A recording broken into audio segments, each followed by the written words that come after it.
Hello everyone, welcome back to my channel. आज की video में हम डिस्कस करेंगे वाटर साइकिल, जो कि साइंस का एक बहुत ही इम्पोर्टेंट टॉपिक है। अगर आप मेरे चैनल पे न्यू हैं तो ऐसी ही वीडियोस देखने के लिए मेरे चैनल को सब्सक्राइब कीजिएगा, साथ में बेल आइकन प्रेस कीजिएगा ताकि सभी न्यू वीडियोज़ की अपडेट आपको टाइम पे मिल सके।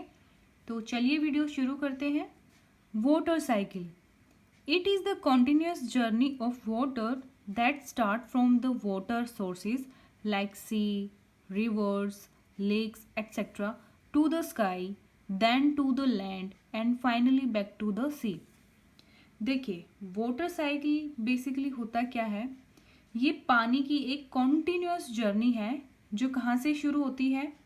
जितने भी पानी की सोर्सेज हैं जैसे कि समुद्र, रिवर, तालाब, झरने, जहाँ भी पानी अवेलेबल है वहाँ से वाटर की जर्नी शुरू होती है।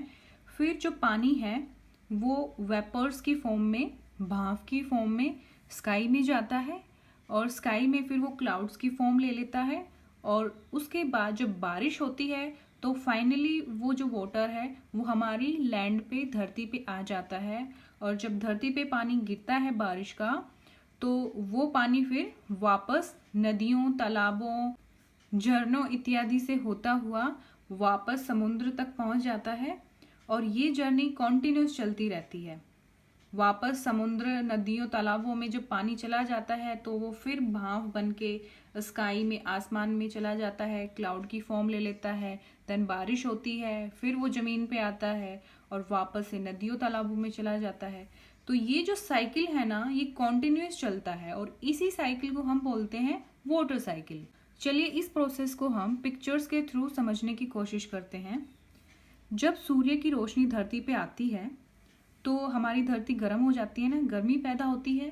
तो गर्मी पैदा होगी तो उससे पानी भी गर्म होगा। पानी के जितने भी सोर्सेज हैं, चाहे वो नदी है, तालाब है, समुद्र है, वहाँ के पानी में गर्माहट आएगी और जब भी पानी में हीट आएगी, गर्म होगा पानी, तो उससे भाप निकलेंगी। जैसे आप अपने घर पे गैस पे जब कभी भी दूध गर्म करते हैं या फिर पानी गर्म करते हैं तो उससे भाप निकलती है ना, उसी तरह जब हमारी ज़मीन का पानी गर्म होगा तो उससे भाप निकलेंगी।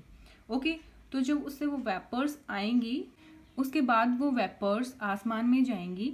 तो इस प्रोसेस को हम बोलते हैं इवेपोरेशन। ओके, तो ये वाटर साइकिल का पहला स्टेप होता है, फर्स्ट स्टेप, जिससे कि भाप बन के पानी आसमान में जाता है।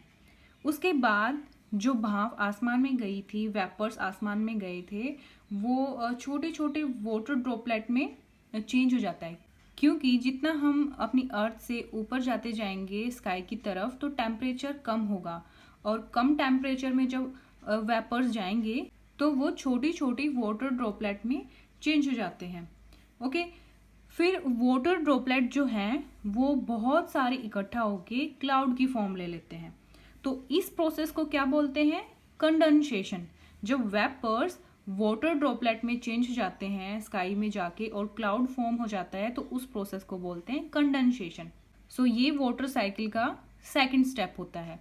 उसके बाद जब बहुत सारी वाटर ड्रॉपलेट क्लाउड की फॉर्म ले लेती हैं और क्लाउड बहुत ही हैवी हो जाते हैं और वो अपना वेट कंट्रोल नहीं कर पाते तो बारिश होती है। इस प्रोसेस को बोलते हैं प्रेसिपिटेशन और ये वाटर साइकिल का थर्ड स्टेप होता है। ठीक है, उसके बाद बारिश या स्नो की फॉर्म में वाटर हमारे लैंड पे आ जाता है। तो पानी जब हमारे लैंड पे आएगा तो वो नदियों के माध्यम से, झरनों के माध्यम से, तालाब, इन सब के माध्यम से लास्ट में जाके समुद्र में इकट्ठा हो जाता है। ओके, तो ये फोर्थ स्टेप होता है। सो चलिए अब हम वाटर साइकिल के जो फोर्थ स्टेप हैं उनको थोड़ा डिटेल में पढ़ते हैं। फर्स्ट स्टेप कौन सा होता है? इवेपोरेशन। इवेपोरेशन की क्या डेफिनेशन है देखिए। When the sun shines on sea, river और lakes, then the heat of the sun changes some of the water into vapour. The change of water into vapour is called evaporation. जब सूर्य की रोशनी समुद्र, नदी और तालाबों के पानी पे आती है तो हीट पैदा होती है और हीट की वजह से पानी गर्म होता है और इसकी वजह से कुछ पानी वेपर्स में चेंज हो जाता है। तो इस प्रोसेस को बोलते हैं इवेपोरेशन। उसके बाद सेकंड स्टेप है condensation. The water vapor goes up into the air and form tiny drops of water on meeting cool air. This process is called condensation. Many such drops of water together form a cloud. जब water vapors air में जाती हैं, हवा में जाती हैं और ऊपर टेम्परेचर कम होता है तो वहाँ पे जो वेपर्स हैं वो टाइनी ड्रॉपलेट में चेंज हो जाती हैं और इस प्रोसेस को बोलते हैं कंडेंसेशन। और ऐसी बहुत सारी वाटर ड्रॉप्स मिलके क्या फॉर्म करती हैं? क्लाउड। वाटर साइकिल का थर्ड स्टेप है precipitation. When the clouds become heavy and cannot hold the water anymore, then they fall in the form of rain, snow, ice crystals.